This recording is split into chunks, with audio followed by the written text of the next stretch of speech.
जी hello दोस्तों, मैं हूं कमर चीमा। दोस्तों, जिस तरह कि आप देख रहे हैं, मेरे साथ मौजूद हैं साजिद तार साहब। तार साहब, सबसे पहले तो आपका बहुत बहुत शुक्रिया sir. My pleasure, Chima sir. Thank you so much. तार साहब, बड़ा लंबा दौरा आप पाकिस्तान का करके गए हैं, जो निजी दौरा था बेसिकली आपका। आपके एक बड़े करीबी दोस्त, आपके भाई एहसन बून साहब की बेटी की शादी थी, जो आपके लिए अटेंड करनी जरूरी थी, तो वो अभी अब वापस अमेरिका चले गए हैं। और अमेरिका में अब इलेक्शंस भी जो हैं वो बड़े तेज हुए हुए हैं। तो ज़रा सबसे पहले तो ये बताएं कि इलेक्शंस की क्या पोजीशन है। यहाँ पे पाकिस्तान में भी बुखार है, चाइना में भी बुखार है, यूरोप में भी बुखार है।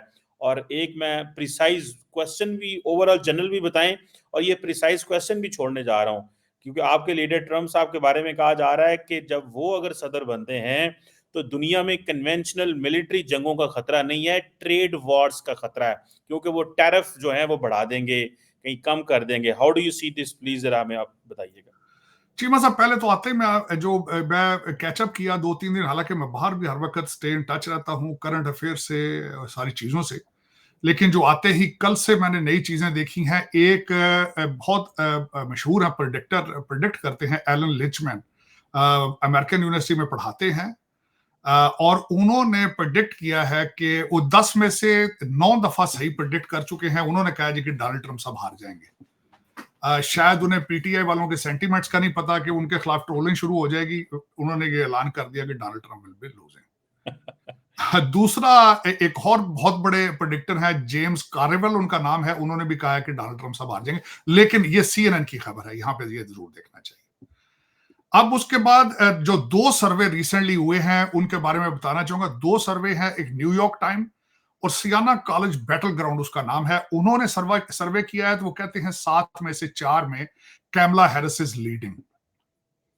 वो जॉर्जिया, नॉर्थ कैरोलिना, नवाडा और विस्कॉन्सिन में वो शी इज लीडिंग, ये उनकी खबर है। और उसके बाद ये जब चलते हैं दूसरी साइड पे, जो रिपब्लिकन साइड पे जो पोलस्टर है उसका नाम है रियल क्लियर पॉलिटिक्स। उनके मुताबिक 7 में से 4 स्टेट्स में डोनाल्ड ट्रंप इज लीडिंग। उनके मुताबिक Arizona, Nevada, Pennsylvania, north Carolina में डोनाल्ड ट्रंप साहब को ही इज लीडिंग। अब उसके बाद जो 2 खासकर जिनको कहा जाता है mid western battle grounds, AKA blue wall, ये उसका नाम है जिन स्टेटों का। उन स्टेटों के अंदर पेंसिल्वेनिया, मिशिगन और विस्कॉन्सिन है। इन 3 स्टेटों को कहा जाता है कि ये ब्लू वॉल है। यहाँ ये बताना जरूरी, मैं समझूंगा कि इन्हीं में से मिशिगन है इस वक्त जहां पे मुसलमानों की बहुत बड़ी आबादी है। और आपको पता है कि इस वक्त 52% मुसलमान जो हैं उन्होंने उनको डोज कर दिया है। 2013 में ये तीनों स्टेटें डोनाल्ड ट्रंप ने विन की थी। ये हमेशा इनकी सबसे बड़ी बात यह है कि ये हमेशा एक ही तरह वोट करती हैं तीनों स्टेटें। सिर्फ इसका रिजल्ट जो था वो 1988 में, 1988 में थोड़ा सा डिफरेंट था। अब दूसरी एक टर्म इस्तेमाल की जाती है, सन बेल्ट स्टेट्स। वो हैं जॉर्जिया, नॉर्थ कैरोलिना, नवाडा और एरिजोना। इनके अंदर कहते हैं कि Kamala Harris is leading. Donald Trump साहब खुल खुला के क्रीज से बाहर निकल के आके दावे कर रहे हैं कि वोटर फ्रॉड होगा।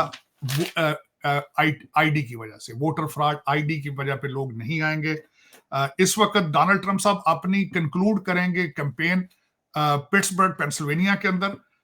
और यहां ये मैं जरूर बताना चाहूंगा इस वक्त वहां की सिचुएशन क्या है।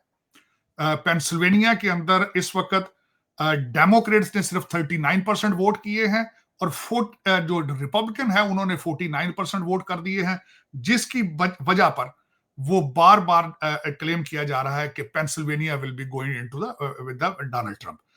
इस वक्त जो फिलाडेल्फिया, वहां पे सबसे ज्यादा अफ्रीकन अमेरिकन ब्लैक वोटर्स हैं, उनके ऊपर रिलाय कर रही हैं इस वक्त कैमला हैरिस। अब देखें कि वो निकल के बाहर आते हैं। 2 टेक्स इसमें बताऊंगा। Kamala Harris Saturday night live पे आके उन्होंने थोड़े जोक किए, लेकिन इट्स नॉट वर्किंग। दूसरी तरफ पर RF के रॉबर्ट F कैनेडी ने अंदर शोशा छोड़ा, जिसको डोनाल्ड ट्रंप साहब प्रमोट कर रहे हैं कि हम जीतेंगे तो पानी में से फ्लोराइड खत्म कर देंगे, जो कि ह्यूमन लाइफ के लिए इट्स नॉट गुड। अब इस वक्त 2 और चीजें हैं। रिपब्लिकन सेनेटर मिच मैकॉनेल जो है वो रिटायरमेंट की तरफ जा रहे हैं, और जो उनके 2 सक्सेसर हैं, एक सेनेटर जॉन कोरियन और दूसरे सेनेटर विप जॉन थोन, ये दोनों मुसलसल जो है ये निकल के इस वक्त डोनाल्ड ट्रंप साहब को स्विंग स्टेट्स के अंदर प्रमोट कर रहे हैं। मुकाबला अकॉर्डिंग टू देम बराबर का जा रहा है, ऊपर नीचे। लेकिन बहसीते एन अमेरिकन मुझे नहीं लगता कि आज एक फंडामेंटल क्वेश्चन पूछा जाए अगर किसी अमेरिकन से, वेयर इज बाइडन, तो वो कहीं उनका कोई पता नहीं। अगर ये पूछा जाए कि कैमला हैरिस आके how she will not be different than Biden, उनका उनके पास कोई जवाब नहीं इस चीज का। और बार बार वो ये बात करती हैं कि मैं नया पेज खोलूंगी, नई चीजें। पर you are sitting in the White House, how can you say that I will win, जबकि आप अभी तक उसका हिस्सा है। लेकिन ये फिर जिस तरह कहा जाता है कि अमेरिका के अंदर, पूरी दुनिया के अंदर, election is an art, election has become a science which is against voters के खिलाफ जाता है, जमहूरियत के खिलाफ जाता है। तो उस तरीके से वो चल रहे हैं। अब देखें क्या बनता है।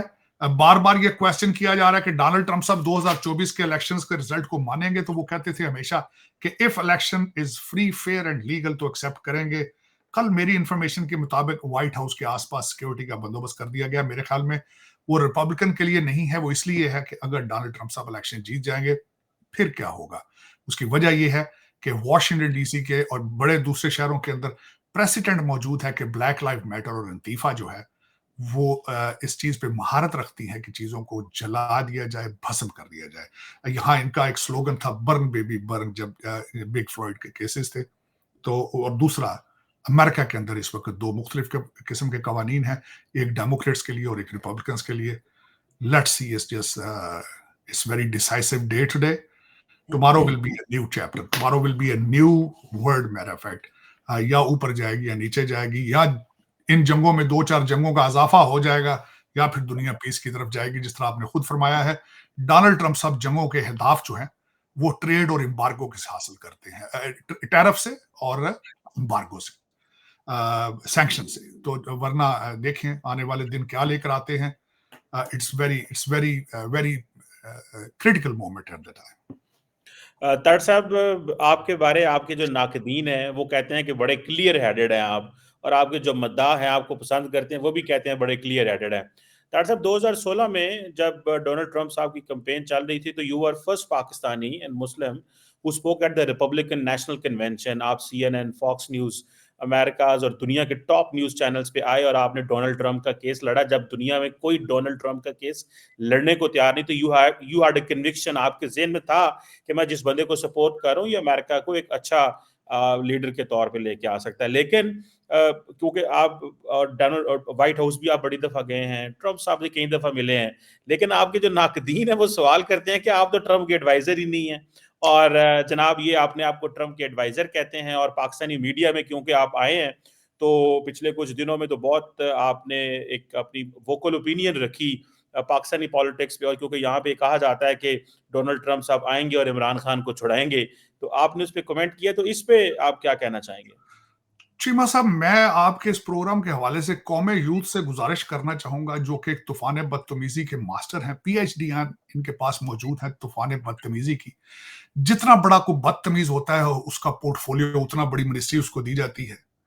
ज्यादातर इस वक्त ये पार्टी जो है, ये यूट्यूबर्स, 4-5 यूट्यूबर्स हैं जिनका मेरे लिए उनको कागजी चीगवारा उनको कहूंगा, कागजी चीगवारा है, कागजी शेर है।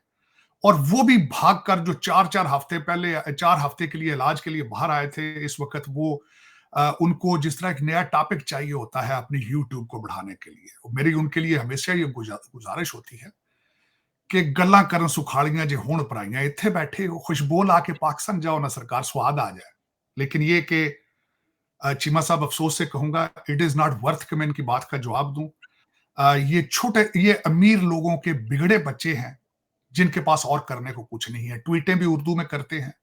काश ये चंद पढ़े, काश ये जो यूट्यूबर है इनको बताएं, 3 करोड़ बच्चों को यूट्यूब की तरबियत दे देंगे यहां से पैसे किस तरह कमाने हैं बाइज्जत तरीके से, बजाय के वाहिया तरीके से। अच्छा, मैं इनसे एक आखिरी इसका कहूंगा। मेरे अभी तक इस अपने कैंप के अंदर और अमेरिकन पॉलिटिक्स के अंदर 3 चीजें अभी तक किसी पाकिस्तानी ने ब्रेक नहीं की है। चीमा साहब, मैं सबसे पहले RNC में बोला था, क्लीवलैंड ओहायो में, फिर मैंने इनाग्रेशन के ऊपर तलावत की थी, और उसके बाद ये जो खासकर कुछ यहां फिर रहे हैं जो कहते हैं जी हमें हमारे ऊपर चाहे लीगल केस कर ले, आर यू वर्थ दैट कि मैं इतना आपके ऊपर टाइम जाया करूं, मैं लीगल करूं? क्या पिद्दी का शोरबा। 2020 में चीमा साहब मेरा पोर्टफोलियो डोनाल्ड ट्रंप की वेबसाइट का हिस्सा था।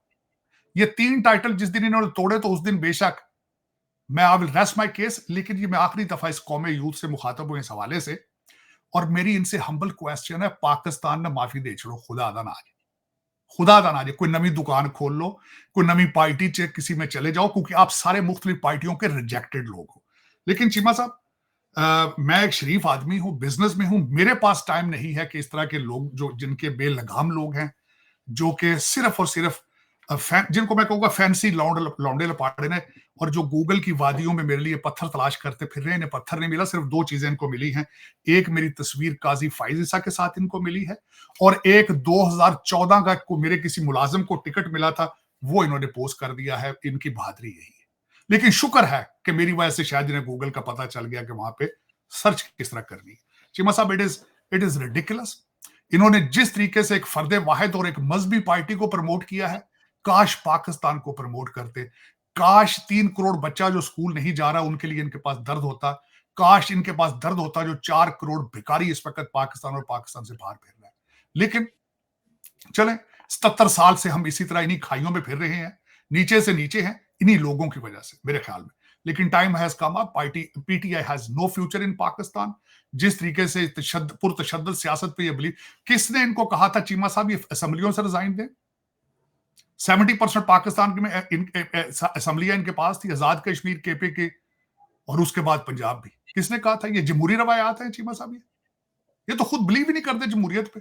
इन्होंने काले बकरों के साथ 3 साल इन्होंने एटॉमिक पावर को चलाया। कोई है जवाब इनके पास कि ये क्या करते फिर रहे हैं?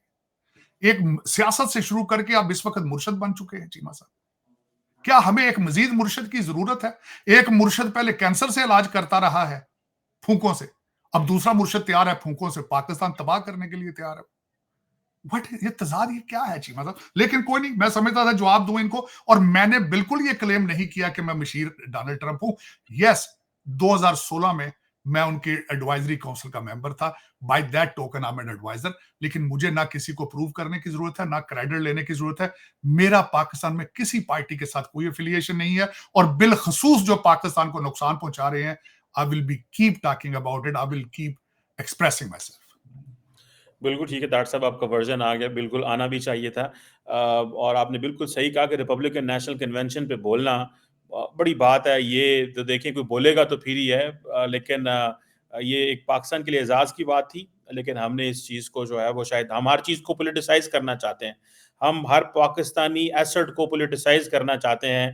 बहरहाल एनी हो डॉक्टर साहब, मूविंग ऑन, आप ज़रा ये बताएं कि हम बार-बार एक पाकिस्तान के बारे में सवाल कर रहे हैं, ये जो मैं ग्लोबल लेवल की बात करना चाहता हूँ, मैं नहीं चाहता, क्योंकि आपने बड़े पाकिस्तानी मीडिया पे आंसर दे दिए हैं कि पाकिस्तान पे क्या होगा, कख भी नहीं होना इत्थे डोनाल्ड ट्रंप ने आना। डॉक्टर साहब ग्लोबली बताएं, ये जो पैनिक है, इवन के चाइना के अंदर पैनिक है, ऑस्ट्रेलिया के अंदर पैनिक है, यूरोप के अंदर डॉक्टर साहब पैनिक है, जर्मन मिनिस्टर्स बोल रहे हैं, हर बंदा इस वक्त वॉशिंगटन की। आपको नहीं लगता कि डॉक्टर साहब अमेरिका को ग्लोबल लीडरशिप जब हासिल करनी है या उसको कंटिन्यू करना है, तो ये जो सेंटिमेंट्स अमेरिका से आ रहे हैं कि पता नहीं क्या होगा, पता नहीं क्या होगा, हर मुल्क परेशान है, हर लीडरशिप परेशान है, स्टॉक एक्सचेंज जो है उसके नुकसान होने के खतरे हैं, इसको आप कैसे देखते हैं? क्या ये अमेरिका का इंटरनल फेलियर है कि ये जो कियोस की सिचुएशन नजर आ रही है, या कि समझे this is a part of the democracy, this is how things happen? Cheema साहब, देखिए, मैं समझता हूं कि सिर्फ डोनाल्ड ट्रंप साहब का एक स्लोगन है जो कि मेकिंग अमेरिका ग्रेट अगेन, यही दुनिया के लिए काफी है। क्योंकि सबसे बड़ी बात यह है, आज छोटी सी मिसाल, $295 बिलियन यूक्रेन को दिया गया है। हालांकि जंग यूरोप की है, अमेरिका की जंग नहीं है। यहां पूछा जाए, हमारा इंफ्रास्ट्रक्चर क्रिपल कर चुका है। वॉशिंगटन डीसी कैपिटल सिटी, इसकी बेल्ट वे पर लोग 2 घंटे सुबह बैठते हैं, दफ्तर पहुंचने के लिए 3 घंटे शाम को बैठते हैं। चीमा साहब, प्रैक्टिकली मुझे यह बताएं कि आप जब किसी कंट्री से आप डलस एयरपोर्ट वॉशिंगटन डीसी उतरते हैं, practically you feel like you 100 years behind.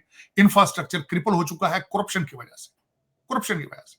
तो इस कंट्री को जरूरत है अपने इंफ्रास्ट्रक्चर पे पैसे लगाए। और दूसरा, चाइना और यूरोप काम क्यों रहा है? डोनाल्ड ट्रंप साहब कहते हैं कि मैं नेटो की फंडिंग कम करूंगा, या अपनी फंडिंग दो, हम तुम्हारी हिफाजत करेंगे, लेकिन अपनी फंडिंग पूरी दो। चाइना इसलिए परेशान है कि अगर हमने इनसे काम ना किया तो Donald Trump will rise the tariff on us. तो दर हकीकत इसमें मुझे यह बताएं, दुनिया का हर मुल्क अपने नेशनल इंटरेस्ट के लिए अपने डिसीजन लेता है। माजी के अंदर आपने पूरी दुनिया वर्ल्ड हेल्थ ऑर्गेनाइजेशन को किस तरीके से अब्यूज किया गया है।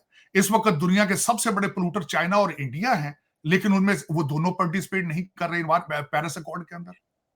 और हमने अपना, वो कहते बेगानी शादी में अब्दुल्ला दीवाना, यहाँ पे रेगुलेशंस करके फ्रैकिंग भी बंद कर दी है, ड्रिलिंग भी बंद कर दी है। वहां पे सारा कुछ हो रहा है, हालांकि पोल्यूटर वो है। लेकिन चीमा साहब, ये नेशनलिस्ट मूवमेंट है, नेशनलिस्ट मूवमेंट। डोनाल्ड ट्रंप ने पिछले 4 साल से बहुत कुछ सीखा है। इस दफा ड्रास्टिक मेजर लेने का टाइम आ चुका है। And if he wins the election, America will be making great again, that is a thing. और इस वक्त जरूरत है हमें अपने, आप, मैं छोटी सी अर्ज करना चाहूंगा, किसी डेमोक्रेट से ये पूछें इस वक्त चाइना के अंदर फास्ट ट्रेन ज्यादा है या अमेरिका के अंदर है? यहाँ सिर्फ एक फास्ट ट्रैक, एक है सिर्फ वॉशिंगटन डीसी से बॉस्टन तक। और अमेरिका, चाइना के अंदर देखें 1700 किलोमीटर की उनकी फास्ट ट्रैक ट्रेनें चल रही। हमारा इंफ्रास्ट्रक्चर क्रिपलिंग, बिकॉज यहाँ पे करप्शन चल रही है। यहां से पैसा यूक्रेन जाता है, जिस तरह अफगानिस्तान में पहले गोस्ट सोल्जर थे, अब गोस्ट बॉम्ब्स हैं इस वक्त यूक्रेन के अंदर। पैसा यूक्रेन जाता है, वहां से दुबई आ जाता है। एवरेज अमेरिकन को इस चीज का पता ही नहीं, उसको पता ही नहीं, वो दो पी और लस्सी पी के सूता पे आ जाए। तो चले चीमा साहब, इस वक्त जरूरत है कि अमेरिका फर्स्ट। डॉक्टर साहब, दो छोटे छोटे सवाल हैं। पहला सवाल तो ये बताइएगा कि जो रेडिकल तब्दीलियां इन केस डोनाल्ड ट्रंप आते हैं, जो रेडिकल तब्दीलियां वो 4 साल में लेके आएंगे, वो तो अभी तब्दीलियां करेंगे तो उनकी हुकूमत चली जाएगी, और हो सकता है नेक्स्ट रिपब्लिकन ऐसा ना हो, नेक्स्ट डेमोक्रेट ना ऐसा हो। तो ये आपको नहीं लगता एक हॉच पॉच सी सिचुएशन होगी जिसमें कुछ मतलब वो डिलीवर भी नहीं कर पाएंगे? अभी वो सिस्टम को चलाएंगे ही तो वो रुक जाएंगे। तो 8 साल कम से कम कॉन्टिन्यूटी होती है। इस पे जरा क्वेश्चन कीजिए। चीमा साहब देखें, अमेरिकन पॉलिटिक्स के अंदर एक टर्म इस्तेमाल की जाती है, curse of the second term. Curse of the second term ये होता है कि पहले 4 साल के बाद अमेरिकन प्रेसिडेंट ने दोबारा इलेक्शन में जाना होता है इलेक्शन जीतने के लिए। तो वो पहले 4 साल कुछ नहीं करता, लेकिन सारे अपना मैंडेट जो इन्फोर्स करता है आखिरी 4 साल में। डोनाल्ड ट्रंप साहब के पास आखिरी 4 साल नहीं होंगे, पहले दिन ही पेडल टू द मेडल होगा तो अमेरिका बचेगा। डॉक्टर साहब, एक और सवाल है, और वो ये है कि कई लोग पूछते हैं, क्योंकि वो कहते हैं जी डोनाल्ड ट्रंप आएगा तो इमरान खान को रिहा कराएगा। लोग पूछते हैं, ये सवाल बड़ा अहम है, लोग पूछते हैं क्योंकि पिछली दफा ये कहा गया था कि साजिश करके इमरान खान को उतारा गया, अमेरिका ने साजिश की है। तो अभी पीटीआई के लोग कह रहे हैं कि डोनाल्ड ट्रंप आएगा, इमरान खान को रिहा कराएगा। डॉक्टर साहब, क्या ये साजिश होगी या ये मुदाखलत होगी? क्योंकि दोनों का दो लफ्ज हैं, ये साजिश है, मुदाखलत है। तो वो मतलब ये गुड इंटरवेंशन होगी या ये कॉन्स्पिरेसी है जो डोनाल्ड ट्रंप साहब जो लेके आएंगे? चीमा साहब, ये एक दीवाने का ख्वाब है जिसको कहते हैं कि हर ख्वाहिश पे दम निकले। मेरा मकसद है, यूट्यूबरों का कारोबार है, उन्होंने कुछ ना कुछ बताना होता है। कभी कई मेरे हजरात हैं, मैं आज पूरा साल हो गया, अगले हफ्ते खान साहब घर आ जाएंगे, ईद पे घर आ जाएंगे, शाम को घर आ जाएंगे, सुबह चले जाएंगे। इस वक्त डोनाल्ड ट्रंप साहब कोई जिन ही निकाल सकता है डाला जेल से, वरना प्रैक्टिकली इट्स नॉट पॉसिबल। उसकी वजह ये है, खान साहब खुद जो है वो पावर पॉलिटिक्स, और इस वक्त 1000 दफा उनसे कहा गया है। कल की खबर में बता रहा था कि मिलिट्री एस्टेब्लिशमेंट ने कहा है कि हम इनसे बात नहीं करेंगे। तो वो कह रहे हैं बार बार सियासतदानों से बात करें आप। वो बार बार कहते हैं नहीं डी चौक ते लाशां टंगो तुसी, नौज बिल्ला। चीमा साहब, ये सियासत इसको कहते हैं? मेरी नजर में, मैं सारी जिंदगी पॉलिटिकल साइंस का स्टूडेंट रहा हूं, सियासत कहते हैं जमहूरियत दोस्तियां बनाने का, रिलेशनशिप बनाने का नाम है। कुछ दिया जाता है, कुछ लिया जाता है, अपनी बारी का इंतजार किया जाता है, अपनी बारी का इंतजार। ये आज बंदा जेल में बैठता है एज एन अपोजिशन लीडर, आज ये चीख वेरा होना था पाकिस्तान का, लेकिन इस बंदे ने दूसरा रास्ता अख्तियार तशद्दुद का किया है, and which is backfiring him now. और मैं गारंटी कर देता हूं, इस वक्त इनकी पार्टी नहीं चाहती जेल से बाहर, क्योंकि बाहर कारोबार चल रहा है, खाबे चल रहे हैं, मौजा चल रही हैं, यूट्यूब दी इनकम है। चीमा साहब बाहर आ गया तो फिर की बनेगा? फिर तो कुछ भी नहीं होएगा। फिर की होगा बाहर आ जाना ने, फिर जिन्ना ने हुकूमत चलानी। मैं तो एक बात और समझता, हैरान हूं, अगर जिन इतने पावरफुल हैं तो उसको आईएमएफ के पास क्यों नहीं भेजते? उन जिनों को क्यों नहीं कहते कि बच्चों को आर्टिफिशियल इंटेलिजेंस सिखाओ? वो जिन सिर्फ ਤੁਹਾਡੇ काम ਹੁੰਦੇ पे जिथे अंदर बैठे हो। अगर इतने पावरफुल जिन ने ते जादू है, तो पाकिस्तान के फायदे के लिए इस्तेमाल करो भाई उसको।